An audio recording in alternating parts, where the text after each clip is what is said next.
So today we will be talking about containers. If you're not here for containers, well, there's other great sessions. Actually, I was a little bit afraid that nobody would show up. There was some great sessions by speakers whom I really admire. But let's get ready. Let's get started. We'll talk about containers. Containers have been around for a few years now, and you've probably all heard about Docker.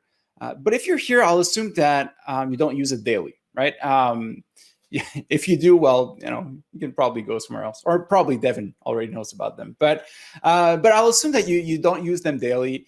So everyone says they're wonderful, but you don't use it, right? So why is that? Well, up until about a year and a half, I pretty much never used a container.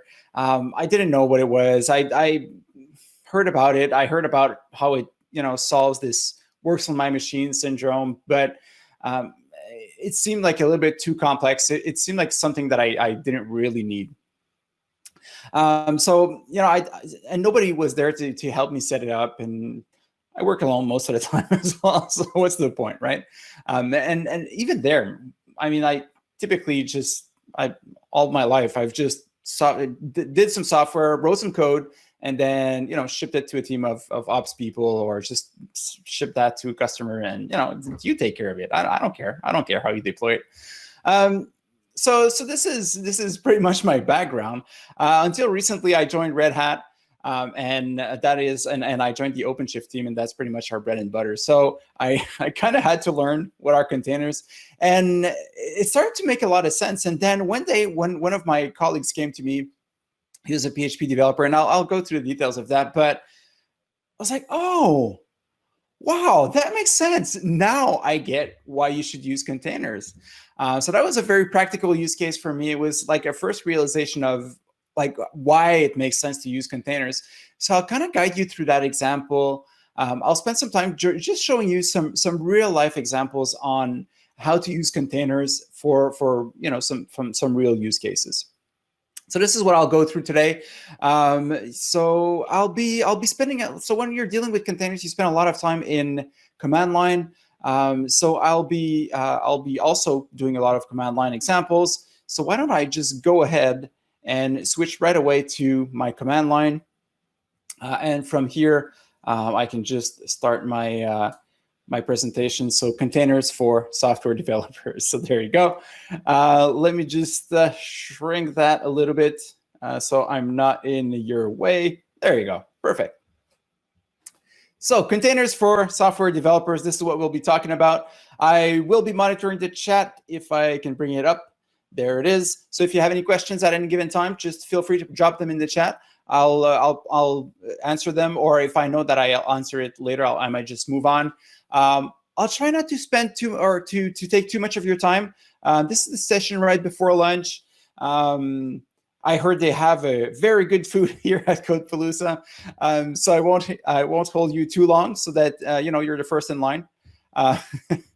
And no, but I won't take up too much of your time. But I'll be more than happy to stay at the end to answer any questions that you might have. So I'll kind of hang around a little bit. Once you're back from your lunch hour, I'll have another session right after lunch at 1:30 about browser APIs as well, which is a great session to take you out of your food coma. So it'll be a bunch of live demos, a very fun session. I kind of like that one. This one is fun too, but just the other one is more fun in my opinion. But so containers. Let's talk about containers. So containers. So first, before I actually jump into the topic, let me just introduce myself. So hi, my name is Joel. You might not recognize me on this picture. It's an old picture. That's why. So I work as a developer advocate at Red Hat OpenShift. So pretty much my job is to go at events and try to teach people about what are containers, what is Kubernetes, and all those technologies, and what is Red Hat OpenShift as well. So those are topics that I use a lot, but I really come from a software developer background. So that's what I did all of my life. And this learning curve to learning what a container is, what is Kubernetes, was a little bit steep for me. So I really like to spend time trying to explain those concepts, really oriented towards software developers. If you ever have any questions, any follow-ups, if you have any questions about those topics in general, or JavaScript, which is my main language, programming language, you can always reach me on Twitter. This is always the best way. So Joel with 2 underscores, so Joel _ Lord. It's like the worst Twitter handle ever, but hey, it works. So you're right, Tyler. I forgot to remove that. I have stickers. I always have stickers. They're right somewhere behind me, right over there. But yeah, sorry. I'll keep them for myself, I guess. So, all right.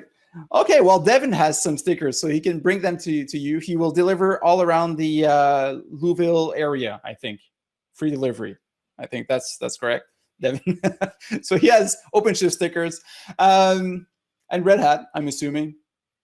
So this is about me. So I'm based in Ottawa, actually, just on the Quebec side. So that's the charming little French Canadian accent you might have recognized there. So enough about me. We'll talk about containers. So why should you use containers to get started with? Well, the whole thing is to have an environment that is exactly the same as your production environment. So when you start working with containers, and we'll see more about that later on, but you really package everything together, and that's what you ship. So you ship basically a full environment, not just your actual source code that could run into any different versions and run into a bunch of issues because somebody has a Windows machine, another one has a Linux machine. It is great for onboarding. It's a great tool for onboarding. People tend to forget about that, but when you start joining a team, it's always complicated, right? I've been a software consultant for many years, and I was jumping from team to team just to help them out whenever they had issues or when they were running a little bit late. So I would jump into different projects every time, and every single time there was always some onboarding issues. I would, oh, this is a Python project. Let me just install Python. I'd install it. And then, oh, well, it's not the same runtime. Or I'll install some libraries and I'll run an npm install for my Node.js application. And then I don't have the same version as everyone. So I would, spend a day just getting everything set up just to get the application up and running. And that's an issue. That's a lot of time that you can lose there. So using container technology, you can really help that onboarding process. You can just provide an environment that is ready to go to your software developers, and immediately they can start being productive with your application. And open source contributions, that is one of the best use cases that I've seen for containers. And unfortunately, they are definitely not used enough. But there was a project once that I was using. I wanted to contribute to it. There's a tiny little change that I needed to do, and it was a PHP application. It was, I can't remember which framework, but it doesn't matter. It was using one of those frameworks, and I was not familiar with the framework. And I was really looking at it, and I was like, I know that I can fix that. I know it's going to be a small, tiny little change, but I need to, first of all, clone the repository, install an Apache server, run the application, make sure that I have a database, put some mock data inside that database, setting up, my MySQL and all that stuff. And that's a lot of effort just to do a tiny little PR. But that actual project, they had a Docker Compose file, which we'll see later during this talk.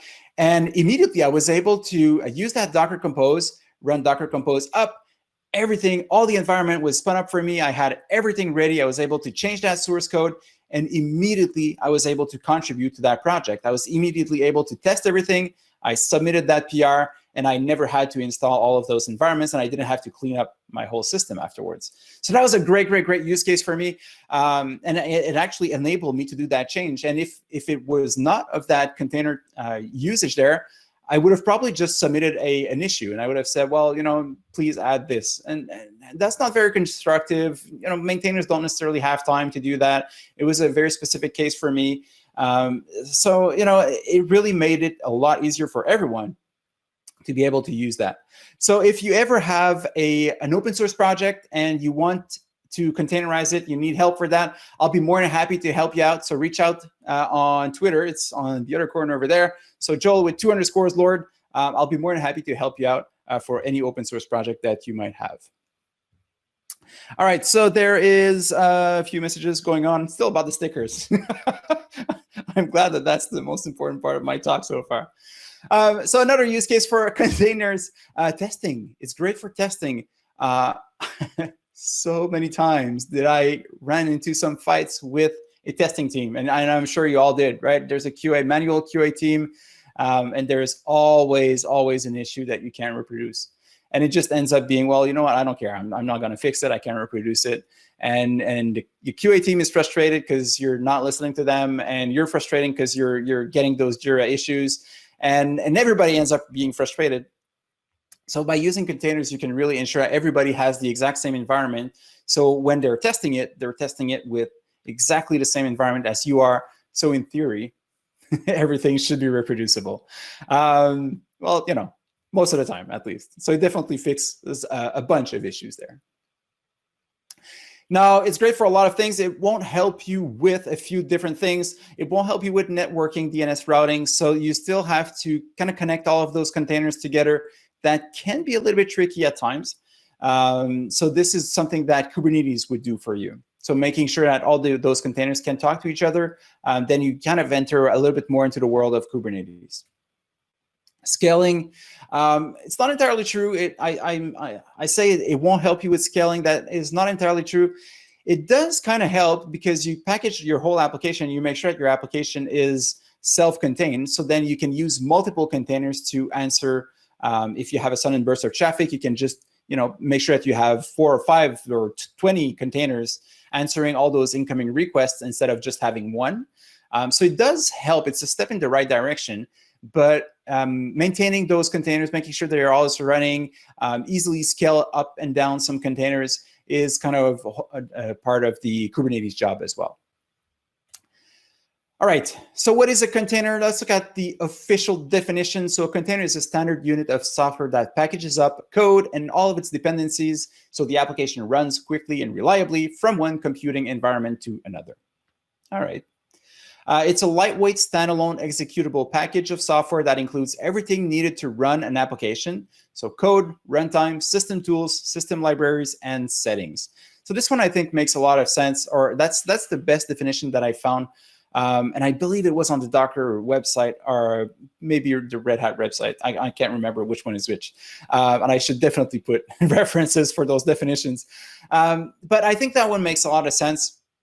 So what it is, basically a container, you can imagine this being a big zip file that contains not only your source code, but also everything that you need to run that source code. So the code, of course, but also the runtimes, the system tools, the settings, all the configuration that is needed, everything is packaged together. So you can just ship this whole package and everybody's running the exact same environment. All right, so, another thing, it's a disposable unit. Once it's completed, it destroys itself along with all other dependencies. And that's great. So remember when I talked about that example of the open source project that I've used, and they had, I had to install a MySQL database. Well, it was nice because when I didn't have to install one, everything came part of that big zip file, basically. And it self-installed it, or it doesn't really install the softwares. But anyways, it came and I had access to that software. And I was able to put in some junk data. And when I was done, I just deleted that container and everything was gone. So I didn't have to deal with that and didn't have to clean up. So it's great. If something happens, if it crashes, if you've got someone who's a little bit sneaky and he finds a way to hack into your container, well, it doesn't matter, because once you take it down, it just deletes, it just destroys itself. When you start it back, it'll start fresh again. All right. So you might wonder, well, it's just like a VM, right? Well, nope. So it is kind of similar in the way that you can use it, but there's a few differences. When you're looking at a VM, you have your infrastructure. So you have something that your VM is running on, or that you have some sort of machine, right? You have a laptop or you have a server somewhere. On top of that, you've got a hypervisor, which I'm not exactly sure what it is, but it sounds so cool. I mean, I definitely want a hypervisor. But it's seriously, it's some sort of way to dispatch the resources on your computer between the various virtual machines, and it kind of acts as some sort of abstraction layer between your machine, your operating system, and your actual VMs. And then you have each one of your VMs running, and each one of them has a specific set of resources and they have their own operating system. So each VM might run, Windows or Linux or Mac OS. They each have their own operating system, and then you have all of your applications and all the runtimes that you need. So that's what is contained inside a VM. So when you start a VM, well, you actually have to boot an operating system on a subset of your resources on your laptop. So it is somewhat slow to start a VM. When you're dealing with containers, you have your infrastructure again. You have your laptop, for example. You have your host operating system. And if you're using a Linux machine directly, containers are basically just part of the Linux operating system. And I won't go to the details of what is a container exactly. At the end, I will share a link, and there's a great blog post and video from Larry Garfield that really explains what is a container and why does it work in Linux. But basically, you've got those, and they're basically spun up as different processes on your operating system. So it's just a single process that will start. So it's almost instantaneous, and they're much quicker. And that's pretty much how they work. If you're not on Linux, if you're on Windows or Mac OS, then you will need some sort of virtual machine that runs on Linux. So that's the part Docker right there. So it's a little bit slower when you're not using them natively in Linux, but they're still very usable. All right, so where does Docker fit actually in there? Well, Docker is one of the various tools to run containers. So containers, there's a standard for that. The Docker really popularized containers, but they've been around since the 70s. Now there's the Open Container Initiative, which is basically a standard and a set of instructions that you can use to use containers. And Docker is one of the tools to actually run containers. And just for you, Devin, Podman is actually an alternative to Docker that you can use. It is made specifically for Linux. There's a few little extras on top of it, but essentially you can use Podman exactly the same way as you would use Docker. So I often have an alias on my machine. I remove it for those presentations because I really want to use Docker, because that's what most people are comfortable with or are used to. But if you're using Podman, basically you can just have an alias Docker equals Podman, and everything will work. It's also much faster. It's a great product. You should definitely look it up if you're using Linux. If you're not, definitely look into Docker. It's also a great product. It's definitely what made containers popular and what made them really accessible for software developers. All right, so enough about the theory. Like I said, I'll have links at the end that kind of explain into a little bit more details, what they are, how they work. And I'm not gonna go into that too much today. What I really wanted to focus on is how can you use them in practice? And by seeing them in practice, that's what made me understand why they can be useful in my day-to-day developer life. So the first case that I had, where I actually had one, and I've hinted on this one earlier, but was one of my colleagues who came to me, or somebody that I knew, and he was like, "Hey, Joel, can you help me with this PHP code?" And I used to be a PHP developer up until a few years ago. Now I'm mainly focused on JavaScript. And I was like, "Yeah, sure, I'd be happy to help you out. Sometimes, somebody just needs an extra pair of eyes, but I don't have PHP installed on my machine. I don't have Apache installed. I don't want to deal with all of that and installing all of that and setting up all of that and then having to uninstall it later on." But then I remembered, hey, I've heard about this thing called containers, and maybe it can help me. So this is what I did. Actually, I might have PHP installed on this machine since the time. Yeah, I have it. But let's ignore that for now. So what I did here was to use Docker, and I use the docker run command. And I'll go into the details of each one of those different steps here. But pretty much I've mapped some ports, mounted the volume, and then /var HTML. And then what did I do? I make sure to remove it, clean it, run it in detached mode, and I use an image, which was PHP 7.1 Apache. Yep, that's pretty much what I did. And now, as you can see, I can now curl localhost port 8080. And there you go, you have it. So I now have a fully configured Apache server with PHP installed on it. And I don't know if you've ever had to install PHP on an Apache server, but well, actually, last time I did it was many years ago. But it's it's a long process. Like there's a lot of tweaking that you need to do. I can never remember my PHP ini file settings that I need to. But this is what just happened. I just ran this command, and I now have an Apache server running with PHP, right? The sad thing about virtual conferences is that I can't see the amazement in your eyes and how you're you're all amazed now. It's so, wow, this is so cool.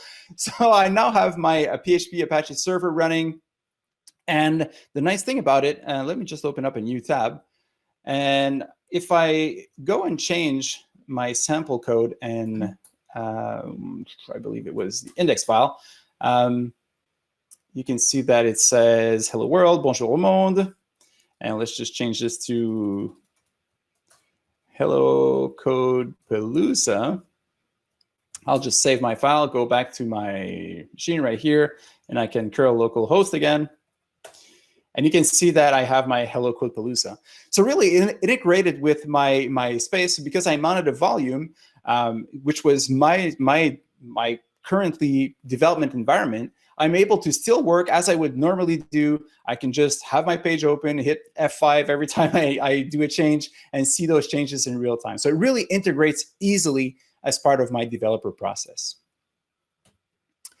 All right, so what did I do exactly? So there was a lot of typing that I did right there. So there's a comment right here.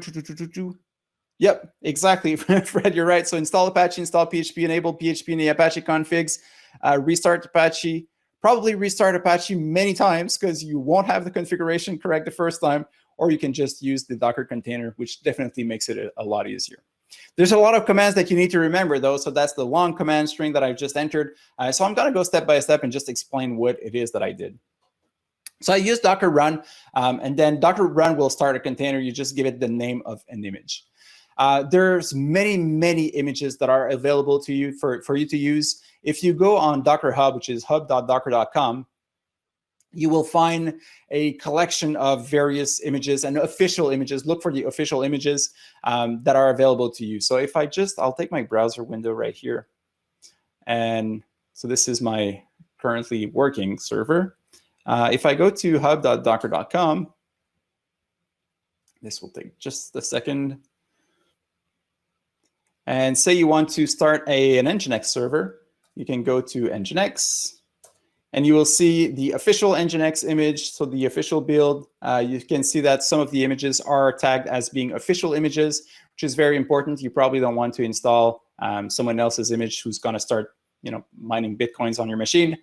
And you can see all the different versions that are available and how to use the container. So I'm going to go into the details of that in just a few minutes. And all of this should make sense by the end of the hour. But you can see that there's a lot of images that are available. So pretty much everything that you need to run can run inside a container. So in my case, I've used PHP, and there's a few variants that are available. So PHP : and then you enter the version number that you want. So right now I've used version 7.1. If I wanted to test my application with the version 7.5 that was just released, I believe, then you can just run a PHP 7.5, and you'll have the most recent image that you can run. Or you can just use PHP latest, and it will give you the latest build that is available to you. Now, there's also some variant. I've used the Apache variant, which was not only the PHP executable, but also an Apache server pre-configured with that version of PHP. The second thing that I did was to map some ports. So I cannot run an Apache server on port 80, but it will run in port 80 inside of my container. So what I did is that I mapped port 8080 on my laptop, which will map inside that container to the port 80. So this is why I was able to curl localhost 8080. The other thing that I did was to mount a volume. So just the way that you would mount any volume in Linux. So I took a part of my file system, so the current working directory /sample/php, and I've mapped that inside my container to the /var/www/html folder, which is the folder that Apache uses by default to serve files. So now, instead of having the content of whatever was there, it now has the content of pwd, or my current working directory /sample/php, which is my application. All right, so the Docker run, that's pretty much how I used it. There's a few more flags that I used. Actually, I've used a -d, which runs the container in detached mode, so kind of in the background. If I did not use a -d, you would see the logs in real time, and you would see the output from the container. --rm, very important. When you start playing with containers, they're going to use up a lot of disk space. So using the --rm flag, make sure that you actually clean up the container once it stops. So it just removes it completely from your system. So you don't end up with a gazillion different containers being there in the cache, but also taking up a lot of hard drive space. --name, which I have not used, but can be really useful to name your containers. So you've seen that long string that was outputted when I started the container. I went really quick on that, but that's the unique idea of my container. So if I need to stop my container, in theory, I need to use that string to stop it, which is not very convenient. So you can give it a name, especially if you start to script different things around containers. Then you can give it a name so you're easily able to address that container later on. All right, so what I did, Docker run, I've run it in detached mode. Make sure to clean everything up once I'm done. I gave it a name, or right now I'm giving it a name. I also mounted my current working folder into the Apache server. I've mapped some ports, and I've used the PHP 7.1 Apache image. And this is what I have. So now I have my Docker. If I run Docker PS, I can see running containers. So you can see that I have container 05cc58 and so on, running the image 7.1. And then, yeah, my container is running. All right, so let's stop this container. So Docker stop to run a container. So 05cc5. You probably just need the first 1 or 2 characters most of the time, but I'll just add in a few more here. All right, did it work? Is it working? There it is. Whew. I'm getting nervous. So I've built a small CLI slide deck tool just for this presentation because I thought it would be more useful to have everything inside my command line. And I've also built a terminal inside my slide deck inside my terminal because I can. But it always makes me nervous when I'm using it. Okay, so you can also do different things. You can run, say you don't want to run a full Apache server, but you just wanted to run a PHP script. PHP is a nice little scripting language. So if you have to do stuff with manipulating a file system, for example, it can be somewhat useful. I used to use it a little bit more when I was a PHP programmer instead of Bash scripts. Now I use mostly JavaScript scripts.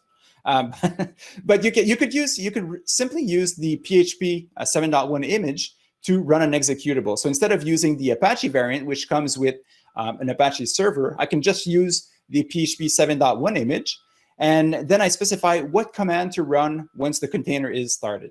So once the container is started, please run PHP, the PHP executable, and execute this script, so /app/cli.php. So you can also mount a working directory if you want. So instead of having PHP/app/CLI, you can just use the -w to specify what is the working directory. So once the container is started, it will automatically change directory into /app, and then you can use it from there. So what would this look like? I have a small script which basically just counts the number of files in a folder, which was written in PHP, but I still don't have PHP installed on my machine, so I can do Docker run. I won't run it in detached mode, and I don't need to map some ports because this is not a server, but I will need to map a volume /sample/ what was it, PHP, and we'll just put this in /app. We'll run our PHP 7.1 image. And once it's started, we'll use PHP/app/cli.php, which will execute that PHP script. And there you go. So it actually ran that script and counted that there were 20 files. So you saw how fast it was to actually start that PHP script. And I never had to actually, and remember that it's not running on my actual system. It runs in, well, it runs on my system, but it runs in a container that runs on my system.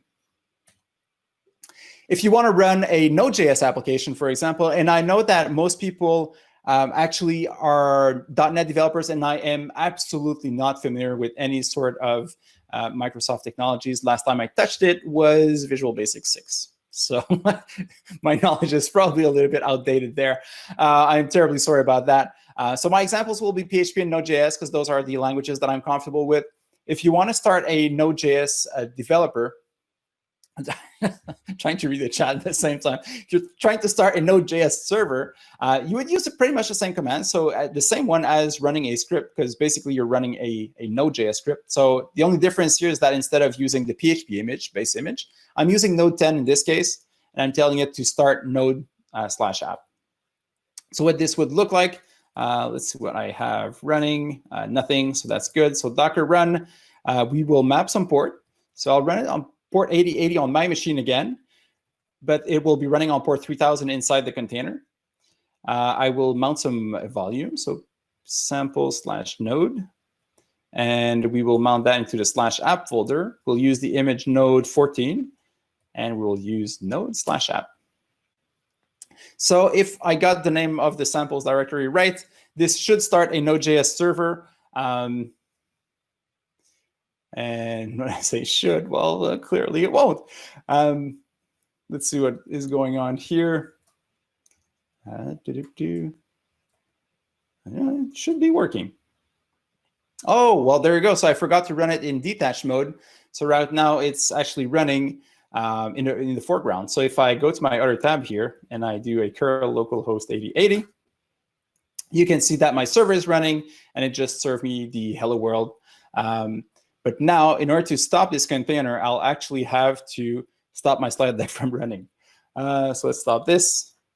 But it's not the first time that happened. So I have a shortcut to get back to my slides. All right. So no more works on my machine. It really solves this issue of works on my machine because now everybody that will be using my code will be using the exact same version of PHP. They'll all be using PHP 7.1 with Apache 2. Something, all configured exactly the same way. So there's no more issues with the environment. And the best part is that if you actually need to deploy that and your production server is also using that same container, it will also run that exact same environment. It will also use those same runtimes. So this is why it's very convenient. So we got rid of the works on my machine issue, almost. So you might have noticed that I was having this weird error about file not found. And so I reached out to my colleague and I said, hey, it's not working. I have this weird error. Do you have any idea why I can't get it to start? And he told me, do you have the file ctemp log.txt? And it's like, why would you hard code a path in there? But that's a case for environment variables. So when you start using containers, you need to start using environment variables because you're shipping everything. There will still always be some little components in your application that will be different from one environment to the other. So you can store variables that are specific to your environment.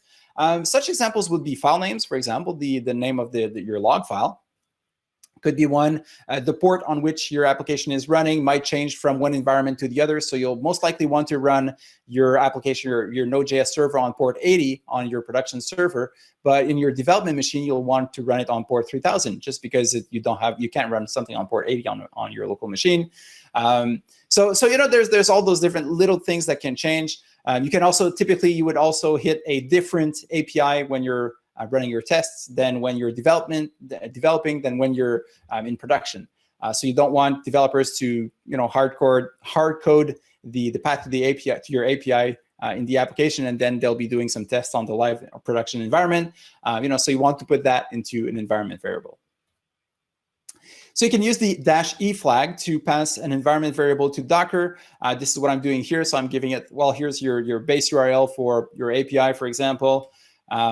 And when you're in PHP, it's really easy to access those environment variables. So if you're in Bash, you can just use the $ name of the variable. If you're in PHP, the env global will contain those environment variables. If you're in Node.js, process.env will contain that variable as well. So they're really easy to access in any language. To change the environment variables names, and I'll just need a second here. I'll need to just open up my code samples here because those are getting a little bit longer, so I want to make sure I'm running the right thing here. So you can use Docker run, and then you will pass in an environment name. So I'll say, well, name will be Joel. I'll map my files. So sample/node/ we'll map that to /app. We'll use node. Let's use node 12 here, and we'll run the command node/app/env. There you go. So if I run this, you can see that I'm getting a message that says hello, Joel. So that was based on my environment variable right there. If I want to revert back to a hello world, I can just change this. Oh, this is not going to work. Docker run. And I will change the environment variable here. Name equals world. And current working directory, samples, node. We'll put that in /app. And this time, let's switch to node 14. I don't know if you've noticed, the last one I've used node 12. And it actually outputted the version number of Node.js. So let's switch that to node 14 and run node/app/env. And you will see, you should see, let me just paste it instead. All right, I'll actually be using node 8. And let's run this. So you can see now that this time it actually outputted hello world. So it actually picked that environment variable. But an interesting thing here to note is that in this time, I'm actually using a node 8. So because I've used a container and I specified in the image use node 8 this time, you can see that this is what it used. This is very convenient if you want to try to test your application. If you're still using node 8, you should definitely migrate to 14 by now. But it's an easy way to actually just try to run your application in node 14. So without doing any changes in your source code, you can easily just use a different image and you can test it out on a different version. So it can be very convenient for that as well. All right, environment variables are very useful to specify variables that are specific to your environment, but they can also be used to configure an image. So if you're running MySQL, then you will have a bunch of different environment variables that you need to specify to start that server. So you'll need to give it a root password. Definitely don't use root for your root password, but you'll need to specify one. You can also tell MySQL to use a random one. You will need to tell the user to use, as well as the password of the user, and so on. So there's a bunch of different environment variables. So just look at the Docker Hub documentation. And it always describes what you need to do in order to run that image. Another interesting thing, I'm going to show you an example of MySQL, and I don't have MySQL installed on my machine, so you'll see how fast it is to actually just start a MySQL server. And another interesting thing when you're dealing with MySQL, and a lot of images actually have that feature, is that you can mount a file or multiple files inside of a entry point folder. In the case of MySQL, it's docker/entry point -initdb-d.d. And any SQL files in there or any SH files in there will automatically be executed by the container as soon as it's up and running. So this is great to seed your database. So if you want to set put a set of testing data inside of your database, just put a SQL file in there, and it will automatically use that file each time it starts. Now I have, those commands are getting a little bit lengthy, so I just scripted everything, or just stored everything inside of a script. Hopefully this will work. So this is my MySQL database. So I have now a MySQL server up and running. So cool. How do we test this image? Well, I also have a small script here. Let me just make sure that I don't have anything running right now. We'll stop the BAB image because we don't need that anymore. And I will eventually stop it. Oh, this will take a few seconds. Oh, there it is. OK. And I can start another script. My admin. Perfect. So this one actually started. This is the Docker run command that I've used. And you can see that I've linked it to my SQL database that was already running. So now if I open up a browser, where is my browser? And I go to localhost 8080, maybe 8888. And there you go. So we've got phpMyAdmin running. In theory, I think I've used root for the password, which you shouldn't.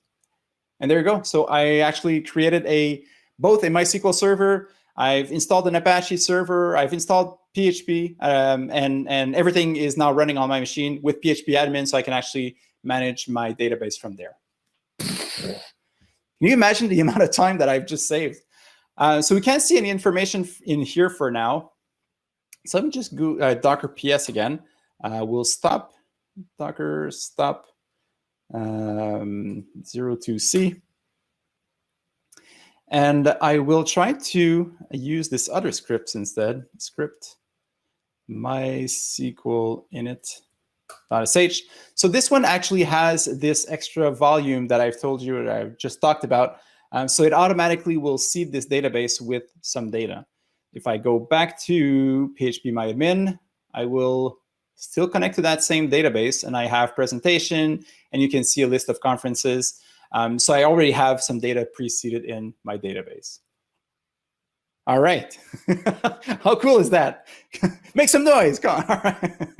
Okay. So I was easily able to deploy those. So it's a lot easier for my whole team to be able to get started easily if I just give them those three commands: the one to start MySQL, the one to start my phpMyAdmin, and the one to start my PHP code.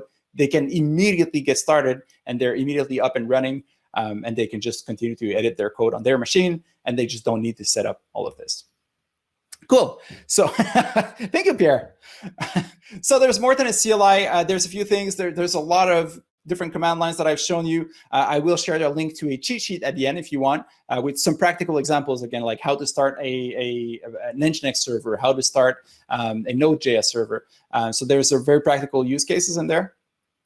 But there's also another thing that you can use, which is called the Docker file. So maybe you don't want to have people clone their repository and then run those commands. You probably want them to package everything together and then ship that whole container as a whole. And this is where Docker files will be very handy. So it'll provide you pretty much the same options as the command line. There's a standardized set of commands that you can use, and it lets you build your own image, which you can then share with your team. It actually builds different stacks that can be shared. It uses a little bit of caching there to make it a little bit more efficient. For a PHP project, it's relatively simple. So you start from a base image. So you always start with a from command. And the most basic from that you would use is just a Linux operating system. And then you build on top of that. So from a PHP 7.1, I will expose a port. I'll tell it that this image is running on port 80. And then I will copy all of my files into /var/www/html, and that's it. I can now ship that, and it's a image, full image. So instead of using the PHP 7.1 Apache image, I will use this image custom made, which will also contain all of my source code. So I can then ship that to my testing team. For a Node.js project, very similar. You start from an image, from Node 10, expose a port, copy all of your source code into the /app folder, change the working directory, run npm install to install, download half of the internet and install all the dependencies for your project, and then run npm start. So that should work. Each layer counts. I won't go into the details of that, but each layer is cached. So when you're using Node.js, you should probably change that, tweak that a little bit. This works, but it's not the most efficient. So each time you make the slightest change into your application, you will need to, it won't be able to reuse the cache. So it'll need to change everything every time and rebuild the whole image. A way to make it a little bit more efficient is to start from Node.js, expose port 3000, copy your package.json file only. So this package.json file should not change very often once your project is started. So this one should stay the same, so you can still use the cached image.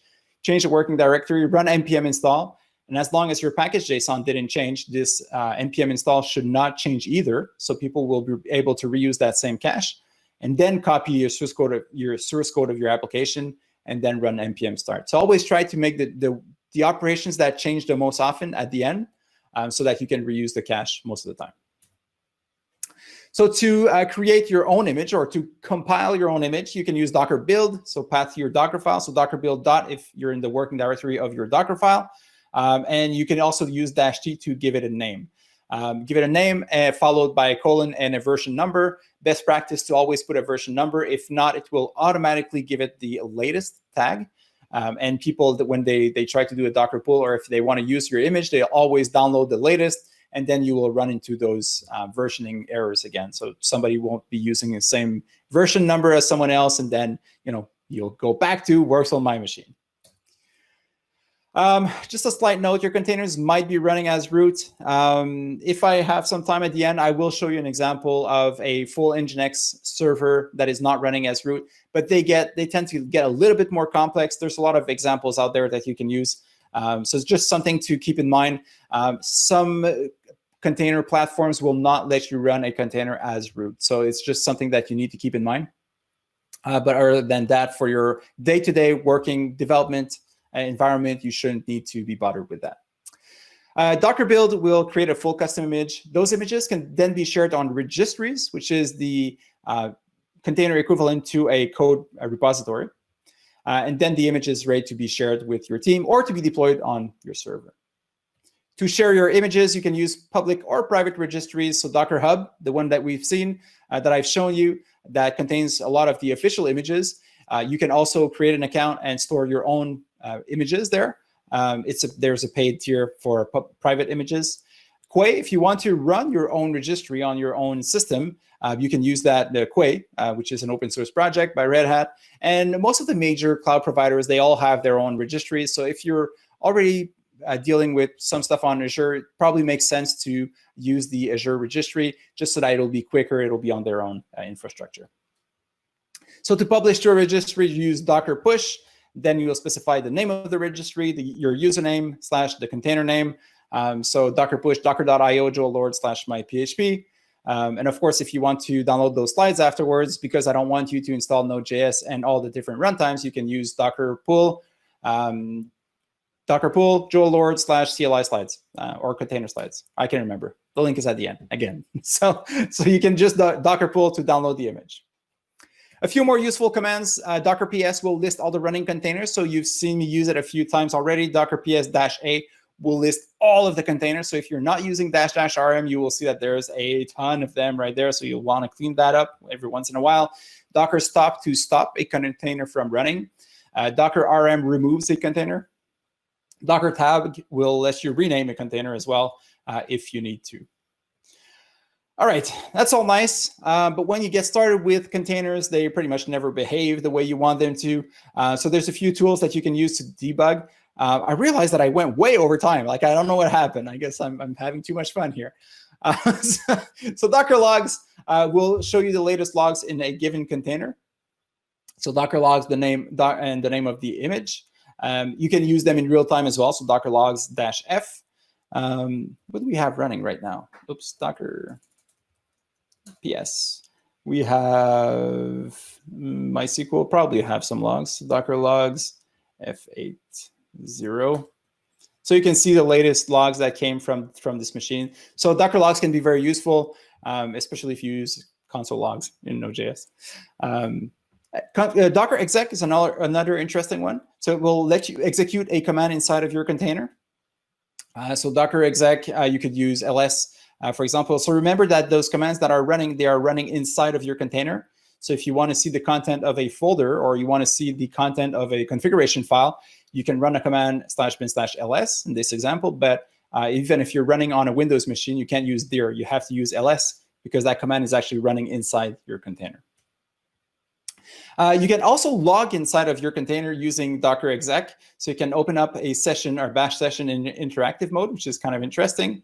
You can also copy files from the container to your machine. So image name : path to the file into the destination folder. So you could, for example, you could take the configuration file from your Apache just to see how it works. So if you want to run an Apache server, you'll have an example of a configuration file. Or you could copy files back into your container. I'll just show the Docker exec. Oops, let me just, and we'll log into that MySQL machine or container. So Docker exec -it, nope, not MySQL, but F80, and we will run /bin/bash. And so, but in theory, it should work. So, yeah. Let's move on because it's running out of time. So debugging, Docker logs, Docker exec, Docker CP can be very helpful to help you.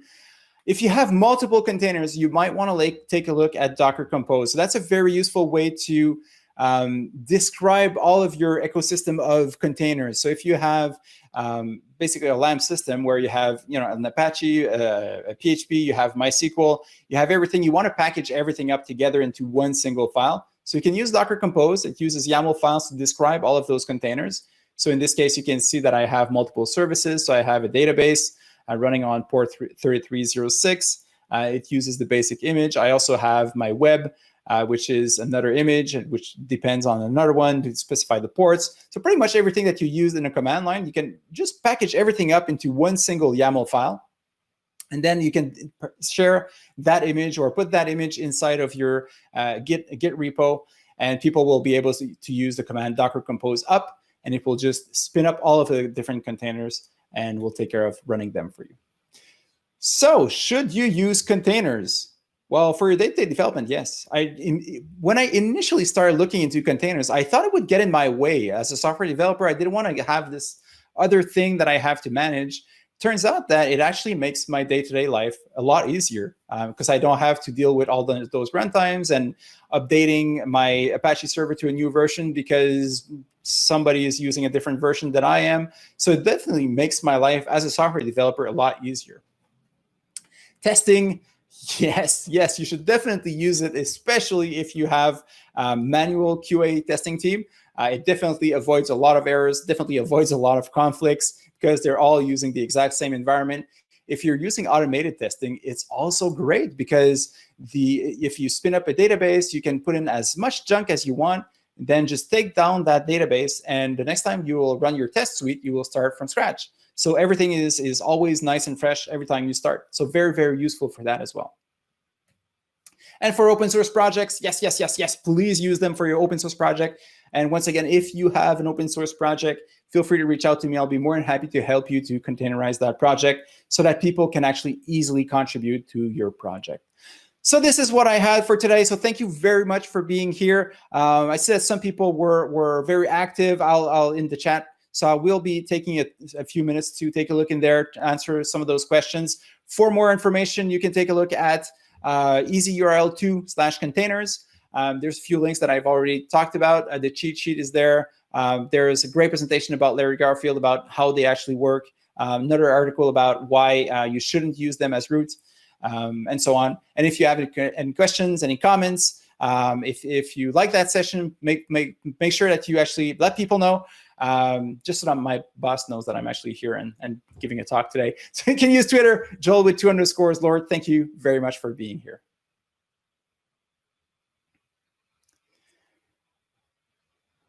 That's very good, Devin. Friends don't let friends run container as root. That's definitely a good thing. Oh, actually, I said that. Thank you, Pierre. It's been a while since we've seen each other. Looking forward to meet again sometime in the new world. Video setup was a lot of fun to actually set up. Let's see if I can actually show you an example of a container that runs as not as root. I have one right here. And this is a demo that I reuse all the time when I need to deploy something on OpenShift. And it's my Kubernetes. That's my front end. There it is. So this is what a Docker file would look like when you're trying to run Nginx as a non-root user. So you have right here, I have like my base image, and I'm having a multi-layer. So I'm building my Vue.js application, and then I'm delivering that as an Nginx server. So I copy my files, I install JQ to inject my environment variables, and that's pretty much it to compile my application. I run the build, and then I go into my Nginx. I change the configuration, so I have a custom-made configuration file so that I can run it on port 8080, because you can't run on port 80 as a non-root user. I then do a bunch of different things. I'll create my repository for my folder to store my images. There's an Nginx user that I can use. Need to change some permissions. A lot of files that are needed for Nginx, I need to change those permissions. So you can say there's a little bit more work involved. But once it's done, you can always reuse that same one. So I pretty much every time that I need to do a demo, I start from that image and just tweak it a little bit to adjust for that specific specific use case. So this is this is what a non-root file would look like. Richard is right. Friends don't let friends run anything as root, and don't let people use root as their password for root. So what else? What else? What else? Is it possible to run Docker with other scripting languages? Anything can run on Linux, as Devin mentioned. You can even run containers. I'm working on a project where, because I'm already running a terminal inside the slide deck that runs in a terminal, so I figured why not run a container inside the slide deck, inside the container, inside the terminal, or something along those lines. So a lot of inception there. So I'm trying to do that. It actually works. So you can run containers inside containers. It does get a little bit tricky at some point, but it's definitely possible. So you can pretty much run anything. Look at Docker Hub. Docker Hub is a great resource. And you'll find a lot of information there on different things that you can use. Java, Python, Golang, Ruby, Node.js, .NET Core. Well, yeah, exactly. Pretty much just everything. So if we go back to Docker Hub, so this was an Nginx. Say you have a Ruby project. Just type in Ruby and you'll find an official image that has Ruby installed. So it's just a matter of using this image instead. So Docker run Ruby, and you'll have a Ruby image running.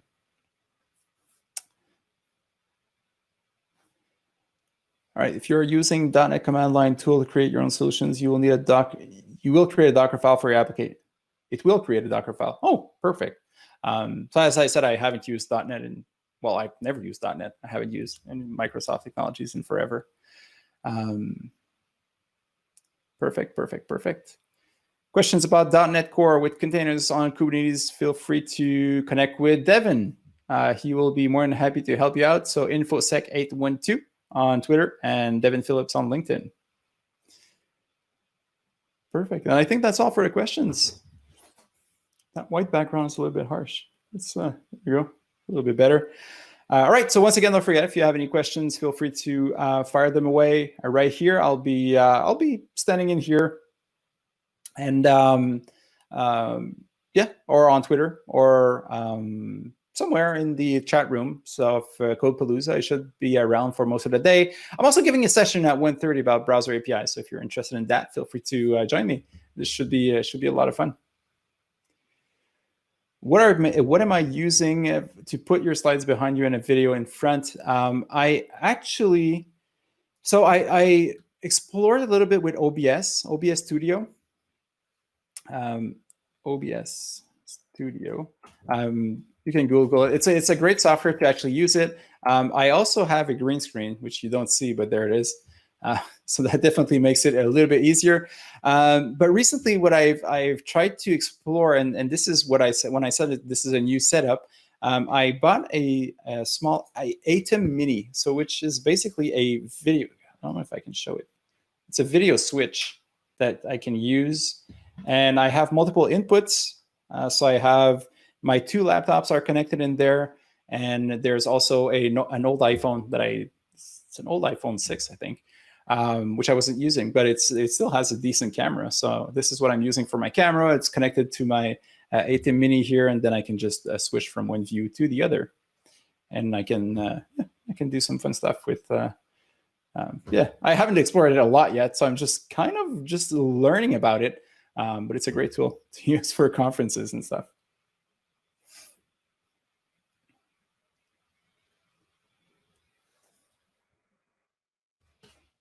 ATEM Mini is the name of the tool. Thank you, Tina. Nice to see you again. So I think you were in my presentation yesterday. I think I've also seen Fred in this presentation, which was also in my workshop yesterday. So that's great. It's nice to see that people are coming back to my to my sessions. I guess I didn't do that bad of a job in the first yesterday or Wednesday. So that's good. It's always good to see people coming back. Yes, Devin, you can definitely buy. Actually, they are surprisingly hard to find these days. I guess everybody started buying some various useless tech devices. Webcams. I wasn't able to find a webcam either, and I have a bunch of virtual events that I do because I used to do about 40 live events a year, and I used to travel a lot. But now I'm doing all of them virtual.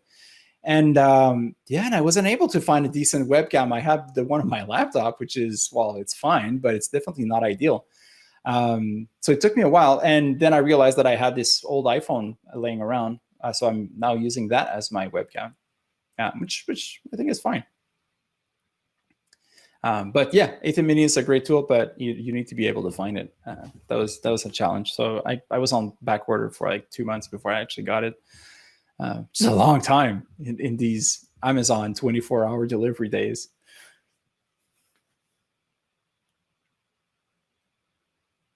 Mac, nope, that's not true. Well, it is kind of true. The configuration tool is only for Mac and Windows, but you can definitely use it on a Linux machine. So what I have 2 machines at home. So I use my Linux machine. My day-to-day machine is my Linux machine.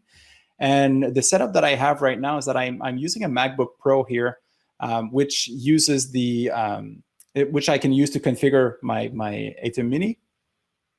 But I also use this machine to connect. So that's why you see me turning my face all the time, is because I'm using this second laptop to connect to the platform, to the streaming platform, and then I connect my ATEM Mini as a virtual camera inside this laptop.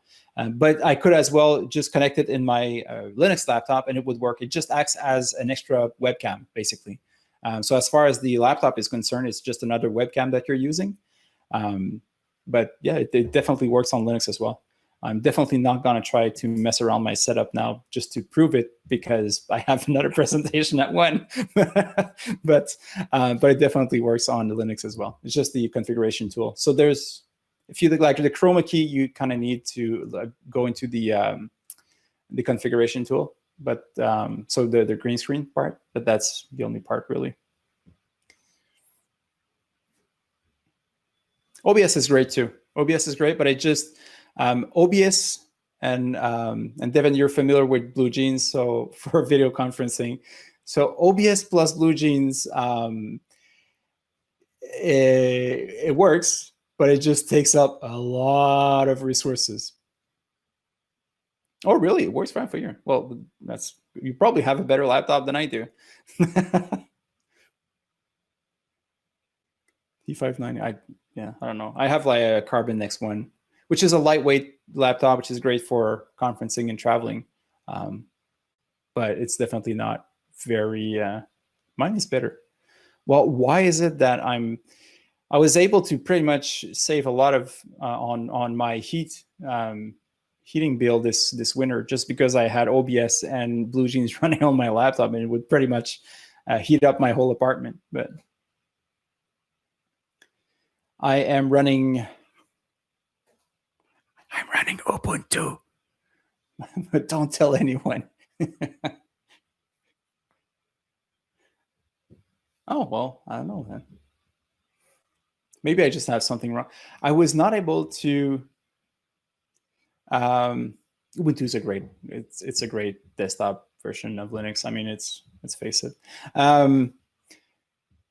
Devin, were you ever able to use OBS with Fedora? I was never able to actually use it, so that's why I switched over to Ubuntu, just to have a Debian-based system and to be able to use the virtual camera.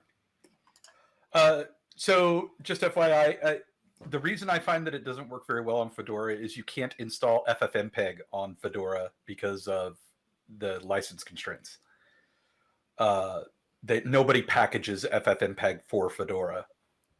But Xubuntu and Ubuntu and all the Ubuntu derivatives, you can get FFmpeg, and that really lightens up the CPU load. Oh, so maybe that's the part I don't have, or I don't have configured correctly. The other thing is, if you have an NVIDIA video controller within OBS and FFmpeg, you can offload the encoding stuff to the graphics processor.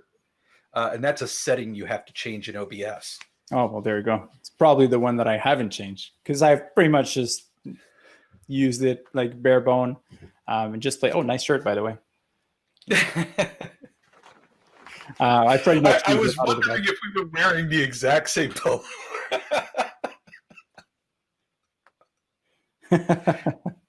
Got to be fully brand compliant when we're speaking for Red Hat.